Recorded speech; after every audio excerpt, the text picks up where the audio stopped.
आपण काय करू त्याच्यामध्ये प्रयोग म्हणून हे आयोडीन आहे. आयोडीन आयोडीन सगळ्यांना माहिती आहे ना. ते आयोडीन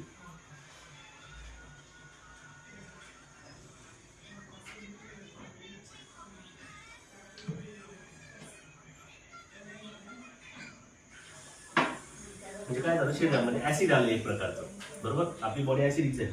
आपण काय करतो त्याला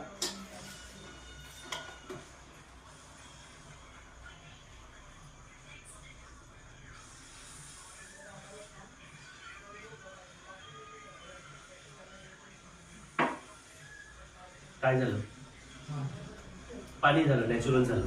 म्हणजे याच्यातलं ऍसिड आपण काढून टाकलं आणि याला अल्कलाईन केलं. हे अल्कलाईन पाणी तुमच्यासाठी जीवन आहे, जीवन वरदान आहे. 70% पाणी आहे शरीरात. रक्त काय पाणी, लाळ काय पाणी, डोळ्यातले अश्रू काय पाणी. हा मेंदूचा जो भाग आहे 70% पाण्याने आपल्या मेंदू छोटे छोटे आजूबाजूला सगळं पाणी. एवढं सगळं पाणी मेंटेन करतो विचार.